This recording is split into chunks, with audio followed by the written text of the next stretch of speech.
Welcome है आपका हमारे यूट्यूब चैनल में। पेंशनर्स, फैमिली पेंशनर्स और कर्मचारियों के लिए कई सारे अपडेट्स लेकर आए, चाहे वो उनकी पेंशन में 5% बढ़ोतरी को लेकर के हो, 18 मंथ्स के डीए डीआर पर हो, साथ ही साथ नए पे कमीशन यानी आठवें वेतन आयोग के गठन से रिलेटेड हो, और भी कई ऐसे 14 पूरे इश्यूज होने वाले हैं इसमें, जिसमें हम बात करेंगे। सामने आप एक लेटर भी देख रहे होंगे जो कि लिखा गया है श्री जितेंद्र सिंह जी को, जो कि honourable minister of state for personnel public grievance and pension, government of India है। एक लेटर लिखा गया है। इसके अलावा और भी कई सारे लेटर्स लिखे गए हैं जिनमें पेंशन और फैमिली पेंशन से रिलेटेड कई सारी इंफॉर्मेशन और अपडेट्स होंगी। वीडियो को पूरा लास्ट तक देखिएगा, पूरा अंत तक देखिएगा। वीडियो थोड़ा लॉन्ग हो जाएगा लेकिन बहुत सारी चीजें अपडेट्स दूंगा मैं, बने रहिए आप हमारे चैनल पर। और अगर आप पहली बार चैनल पर आए तो चैनल को फ्री में सब्सक्राइब जरूर करेगा। सब्सक्राइब के ब्लैक बटन को प्रेस करके साथ ही साथ आप हमारे वीडियोस की लेटेस्ट इन्फॉर्मेशन और लेटेस्ट अपडेट्स के लिए घंटे के निशान को यानी बेल आइकन को प्रेस करना बिल्कुल मत भूलिएगा। तभी आपके पास हमारी वीडियोस की लेटेस्ट इन्फॉर्मेशन आ पाएगी और आप हमारे वीडियोस को इसी तरीके से आगे भी वॉच कर पाएंगे। आप हमारे चैनल पर कर्मचारियों, पेंशन और फैमिली पेंशनर्स के वेलफेयर से रिलेटेड कई सारी चीजें हम उनको बताते हैं। साथ ही साथ उनके जो कमेंट्स होते हैं वो कमेंट्स लेते हैं और उनके जो भी सॉल्यूशन करने होते हैं वो हम आपको नेक्स्ट उसमें वीडियोस में लेकर आते हैं। अगर आपको भी कोई डाउट है तो आप हमें कमेंट करके जरूर बताएगा। आप सामने देख सकते हैं कि 18 जून 2024 को ये इंपॉर्टेंट लेटर लिखा गया है श्री जितेंद्र सिंह जी को, जिसमें कर्मचारियों और पेंशनर्स के लिए कई सारी चीजें एक बात की गई हैं, जिनमें से आप देखेंगे मैं इंपॉर्टेंट 14 इसमें लेटर्स में बात की गई है। मैं इंपॉर्टेंट बताऊंगा। आप ये डाउनलोड भी कर पाएंगे। अगर आपको डिटेल में पढ़ना है तो आप डिटेल में भी पढ़ सकते हैं। इसको कमेंट बॉक्स में यस लिखिएगा, उसके बाद इसको डाउनलोड कर पाएंगे।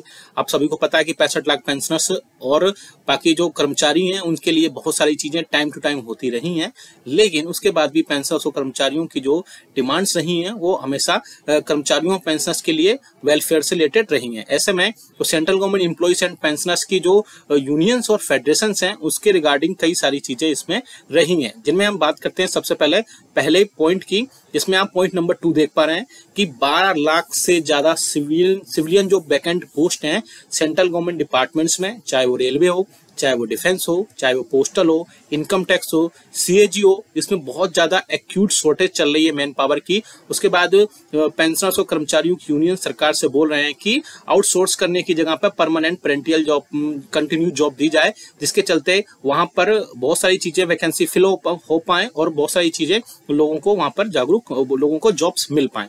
बात करते हैं पॉइंट नंबर 3 की, ये भी बहुत इंपॉर्टेंट है। इसमें हम बात करेंगे कि नेशनल पेंशन सिस्टम जो है उसको फिर से विड्रॉ किया जाए। साथ ही साथ सेंट्रल गवर्नमेंट एम्प्लॉइज की जो गारंटीड पेंशन स्कीम थी उसको रिस्टोर किया जाए, यानी ओल्ड पेंशन स्कीम को स्टोर किया जाए। आप देख सकते हैं इसके अलावा और भी कई सारे इसमें इश्यूज हैं। पॉइंट नंबर 5 देख सकते हैं, इंपॉर्टेंट है।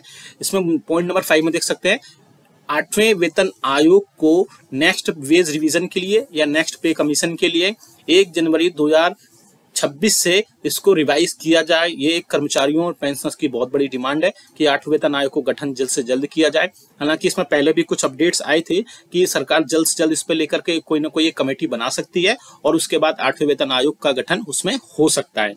अब 6 नंबर का जो पॉइंट है वो भी काफी इंपॉर्टेंट है। आप देख सकते हैं to release the 18 months DA arrears frozen during the COVID-19 pandemic to the central government employees and pensioners।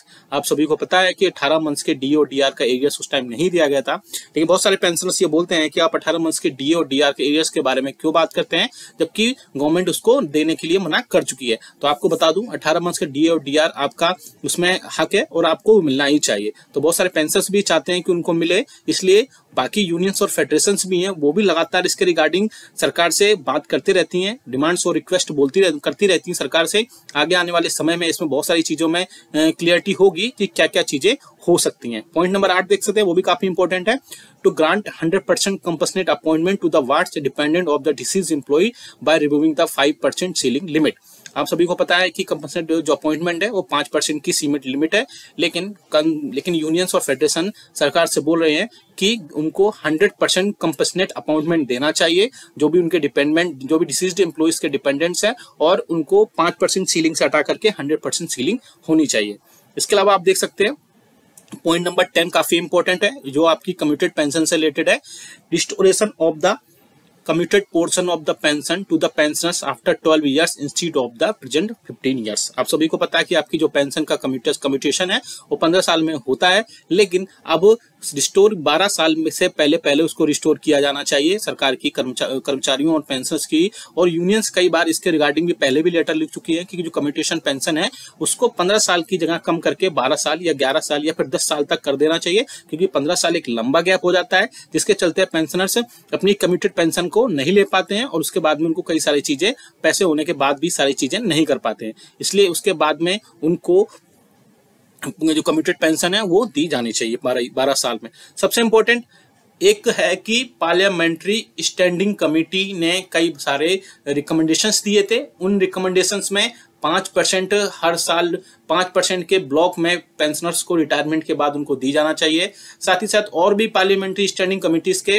और ministry of health and welfare के कई सारे और भी जो रिकमेंडेशंस थे उसमें सीजीएचएस भी शामिल था, हॉस्पिटल्स भी शामिल थे, और इसके अलावा 5% जो है उनको पेंशन में बढ़ोतरी का भी दिया गया था। तो उसी के रिगार्डिंग पॉइंट नंबर 11 आप देख सकते हैं 11 नंबर पर, implementation of the recommendation of parliamentary standing committee to enhance the pension of the pensioners by 5% once in 5 years from the date of retirement। यानी आप देख सकते हैं कि जो भी पेंशनर्स हैं रिटायरमेंट के बाद में उनकी बेसिक पेंशन में हर 5 साल के ब्लॉक में 5% की बढ़ोतरी की जानी चाहिए। जैसे 60 से 65 साल के बीच में 5% की, यानी 65 साल की अगर एज पूरी कर लेता है कोई पेंशनर तो 5% की बेसिक पेंशन में उसकी बढ़ोतरी कर देनी चाहिए। 65 से 70 के बीच में 70 साल का जैसे ही पेंशनर होगा तो 5% की फिर से बढ़ोतरी कर देनी चाहिए। हालांकि पार्लियामेंट्री स्टैंडिंग कमेटी इसके रिकमेंडेशन भी किए थे बहुत सारी चीजों पे, अभी उनका इम्प्लीमेंटेशन होना इसमें अभी बाकी रह गया है। पॉइंट नंबर 13 देख सकते हैं, to establish CGHS wellness center in the district as recommended by the Parliamentary Standing Committee of the Ministry of Health, and also to strengthen the CGHS by implementing more multi-specialty hospital and also revising the rates regularly। यानी जो parliamentary standing committee थी और ministry of health and welfare थे उसने suggestions दिए थे कि जितने भी सीजीएचएस के वेलनेस सेंटर है उसमें मल्टी स्पेशलिटी हॉस्पिटल को और ज्यादा इम्पैनल्ड किया जाए। साथ ही साथ जो रिवीजन जो रेट्स हैं उसके उनको रेगुलर बेसिस पर रिवाइज किया जाए, जिससे सीजीएचएस के जो रेट्स अभी काफी कम है इस टाइम पे और पेंशनर्स को ऐसा लगता है, लेकिन और भी चीजें हैं उसमें, अगर उनको उनकी रिवाइजिंग टाइम टू टाइम होती रहे जिससे कि उनको और भी कई सारी चीजों का फायदा मिल सके।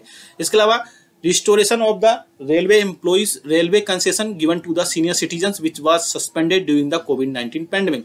यानी कि जो सीनियर सिटीजन्स हैं या पेंशनर्स कह लो, उनके लिए जो रेलवे के कंसेशंस थे वो कोविड के टाइम पे सस्पेंड कर दिए गए थे। साथ ही साथ उनको बोला जा रहा है कि ये सब चीजों को फिर से रिस्टोर किया जाए। इसके अलावा पेंशनर्स के लिए कर्मचारियों के लिए इसमें कई और भी सारी चीजें हैं जिनको मैं रीड अभी नहीं किया है क्योंकि वो ज्यादा इंपॉर्टेंट नहीं थी। मैंने मोस्टली जो पेंशन से रिलेटेड चीजें थी वही इसमें डिटेल बात की है। आपको क्या लगता है कि इनमें से कौन कौन सी डिमांड्स, कौन कौन सी रिक्वेस्ट सरकार पूरी कर सकती है और सबसे पहले कौन कौन सी रिक्वेस्ट सरकार को पूरी करना चाहिए? आप ये नोटिफिकेशन भी डाउनलोड कर सकते हैं। वीडियो को लाइक करने के बाद कमेंट कर देना, यस लिख देना, उसके बाद ये पूरा डाउनलोड कर पाएंगे। साथ ही साथ मुझे जो लगता है कि सबसे पहले पेंशन की बेसिक पेंशन में बढ़ोतरी की जानी चाहिए। साथ ही साथ 18 मंथ्स का डी और डीआर के एरियर्स भी मिलना चाहिए। बाकी जो चीजें हैं वो धीरे धीरे होती रहेंगी, लेकिन ये दो इंपॉर्टेंट। हेलो दोस्तों, वेलकम है आपका हमारे यूट्यूब चैनल में। Pensioners, family pensioners as well as कर्मचारियों को कई सारे बड़े अपडेट्स आए हैं जिनमें सरकारी पेंशनर्स को बहुत बड़ा तोहफा मिला है। सीधा 25,000 रुपए तक का फायदा सालाना मिलने वाला है। बहुत इंपॉर्टेंट ये वीडियो है। साथ ही साथ कर्मचारियों, पेंशनर्स और फैमिली पेंशनर्स के फिक्स्ड मेडिकल अलाउंसेस, पेंशन में 5, 10 और 15% की बढ़ोतरी, 18 मंथ्स के DADR को एरियर्स, और इसके अलावा कम्यूटेशन बहाली को लेकर भी कई सारी बड़ी अपडेट्स मैं इस वीडियो में देने वाला हूं। इसलिए ये वीडियो आप सभी के लिए बहुत ज्यादा इंपॉर्टेंट होने वाला है। पूरे वीडियो को लास्ट तक देखिएगा और अगर चैनल पर पहली बार आए तो चैनल को फ्री में सब्सक्राइब जरूर करिएगा। सब्सक्राइब के ब्लैक बटन को प्रेस करके साथ ही साथ आप हमारे वीडियोस के लेटेस्ट इन्फॉर्मेशन के लिए घंटे के निशान को प्रेस करना बिल्कुल मत भूलेगा, तभी आपके पास हमारी वीडियोस की लेटेस्ट इन्फॉर्मेशन आ पाएगी और आप हमारे वीडियोस को इसी तरीके से आगे भी वॉच कर पाएंगे। आपको जल्दी से एक इन्फॉर्मेशन दे देता हूं। आप हमारे चैनल पर पेंशनर्स, फैमिली पेंशनर्स और कर्मचारियों के रिगार्डिंग उनके पेंशनरी बेनिफिट से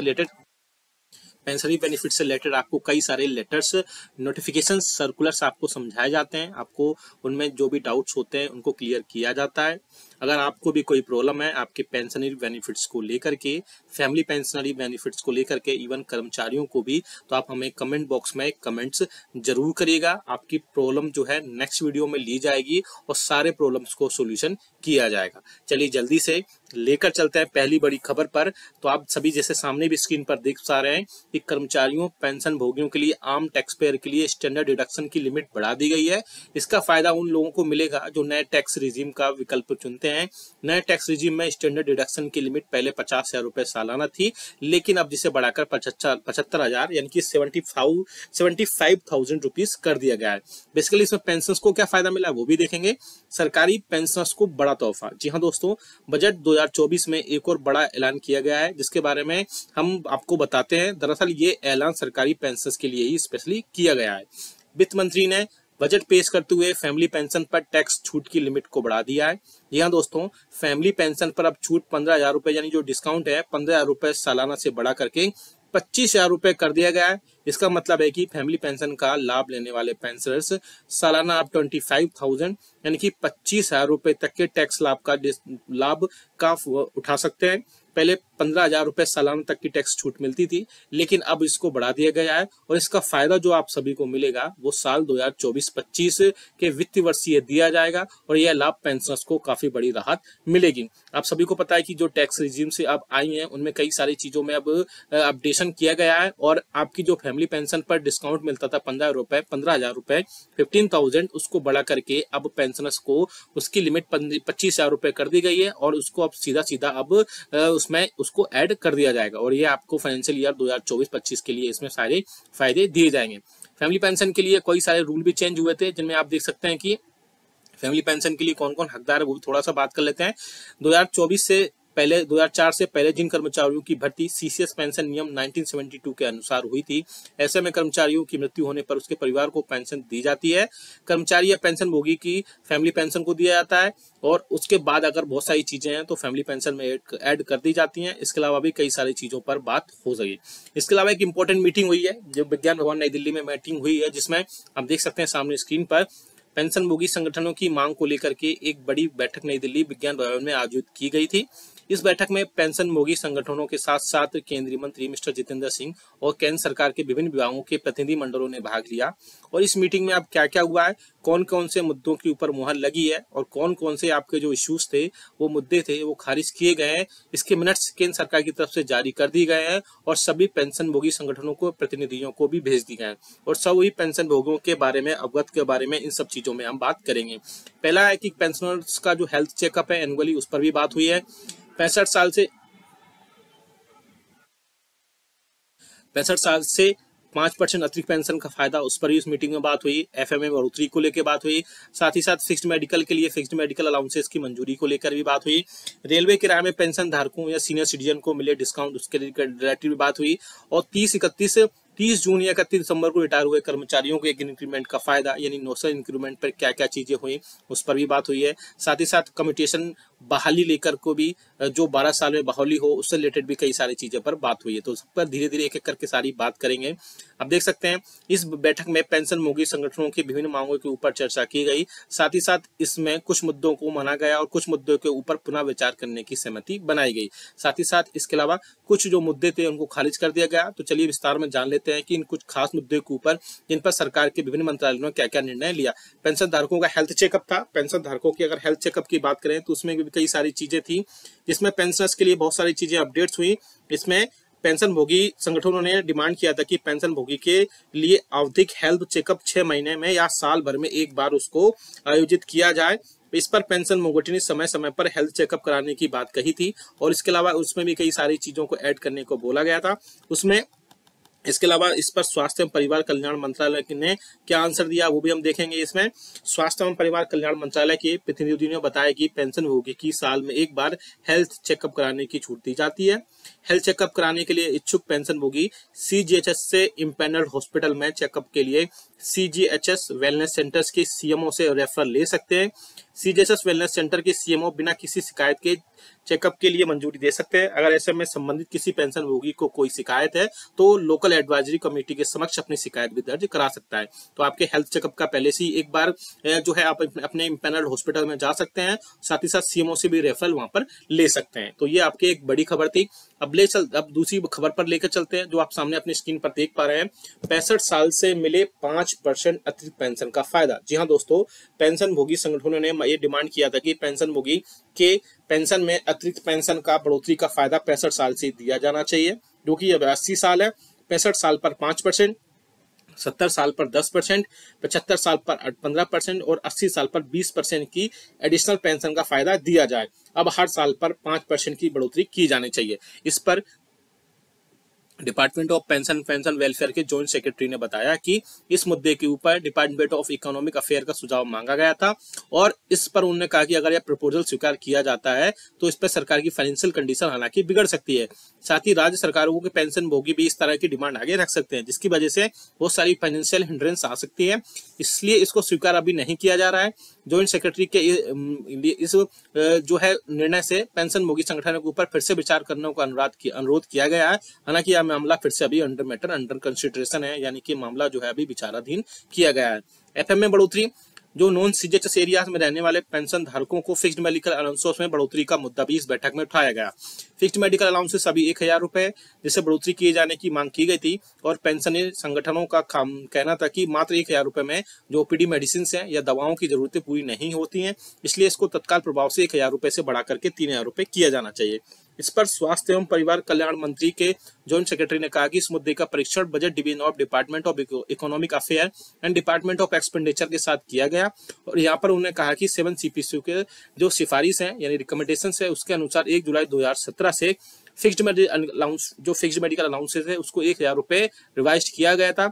ऐसे में अभी फिर से मांग बढ़ाने के ऊपर सरकार का भी फिलहाल कोई विचार नहीं है, लेकिन फिर भी पेंशन भोगी संगठनों ने इस पर पुनः विचार करने की मांग की है और मामला अभी फिर से मैटर अंडर कंसिडरेशन है।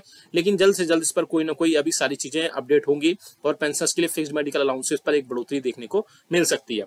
आगे आप देख सकते हैं आगे रेलवे के किराए में पेंशनरों के लिए क्या क्या चीजें मिल सकती है उससे भी रिलेटेड है। पेंशनभोगी संगठनों ने रेलवे मंत्रालय के प्रतिनिधियों से डिमांड किया कि रेलवे किराए में पेंशन धारकों को जो पहले की तरह डिस्काउंट मिलते थे वह फिर से उसको बहाल या रिस्टोर किया जाना चाहिए। इस पर रेलवे मंत्रालय ने कहा कि रेलवे यात्रियों के लिए रेलवे में करीब लगभग 59,837 करोड़ की छूट देता है। अगर प्रति व्यक्ति देखा जाए तो 53% की रेलवे में छूट दी जाती है। दिव्यांग यात्रियों, विद्यार्थियों और रोगियों को भी छूट का फायदा दिया जाता है और फिर भी रेलवे प्रतिनिधियों ने कहा कि वर्तमान स्थिति में पेंशन धारकों और सीनियर सिटीजन के लिए रेलवे में जो डिस्काउंट है उसको अभी बहाल नहीं किया जाता है। इसके अलावा भी कई सारी चीजें वहां पर हो सकती हैं। आगे आप देख सकते हैं कि 30 जून 31 दिसंबर को ये इंपॉर्टेंट है, नेशनल इंक्रीमेंट को लेकर के रिटायर्ड कर्मचारियों को एक इंक्रीमेंट का फायदा दिया जाना चाहिए। इस बैठक में जो नेशनल इंक्रीमेंट है उसका भी मुद्दा उठाया गया। पेंशनी संगठनों ने कहा कि ऐसे कर्मचारियों 1 साल की अवधि पूरी करते हैं तो उनको 1 जुलाई या 1 जनवरी को इंक्रीमेंट का फायदा देना चाहिए। इसके अलावा और भी कई सारी चीजों पर बात हुई। इसमें डीओपीटी के प्रतिनिधियों ने कहा कि सरकारी कर्मचारियों की वेतन वृद्धि की तारीख पर सेवा में होना चाहिए। इससे उन्होंने आगे कहा कि मौजूदा नियमों में संशोधन या रिवीजन करने की मांग की गई है। इस मुद्दे को डिपार्टमेंट ऑफ एक्सपेंडिचर के साथ उठाया गया है और इस मुद्दे को लेकर के जल्द से जल्द कोई भी इंक्रीमेंट देने का आदेश जारी किया जा सकता है। इससे रिलेटेड भी कई सारी है, अगर आप आदेश की प्रति डाउनलोड करना चाहते हैं तो वो भी कर सकते हैं। साथ ही साथ कम्यूटेशन बहाली पर भी लेकर की उस पर भी कई सारी चीजों पर अपडेट आ रहा है। इसमें कम्यूटेशन बहाली को लेकर के पेंशनभोगी संगठनों ने केंद्र सरकार के डिमांड की कि सरकार ने कम्यूटेशन बहाली को गुजरात सरकार ने 15 साल से घटाकर 13 साल किया है। वहीं और भी कई राज्यों में ऐसा किया गया है। ऐसे में बहुत सारी पेंशन भोगियों ने इस मामले में सरकार से रिक्वेस्ट की कि कम्यूटेशन बहाली 12 साल करने का सर्वसाधारण आदेश किया जाए। इस पर केंद्र सरकार ने जल्द से जल्द डीओपीटी सचिव ने बताया कि इस पर जल्द से जल्द कोई विचार किया जा रहा है और जल्द से जल्द इसके ऊपर निर्णय लिया जाएगा। तो ऐसे में पेंशनर्स के लिए कई सारे चीजों पर इसमें बात हो सकती है, जिसमें पेंशनर्स के हेल्थ चेकअप है, फिक्स्ड मेडिकल अलाउंसेस है, 5, 10, 15% का बढ़ोतरी को लेकर के, वहीं उनकी टैक्स में डिडक्शन को लेकर भी कई सारे अपडेट्स आए। साथ ही साथ पेंशनर्स धारकों का जो हेल्थ चेकअप है उससे रिलेटेड भी कई सारी चीजें हैं। वहीं पेंशनर्स के नोशनल इंक्रीमेंट पर भी यहाँ पर बात की गई है, और जो कम्यूटेशन बहाली है 15 साल में होती है उसको 12 साल किए जाने पर भी अभी बहुत सारे मैटर इसमें अंडर कंसिडरेशन है।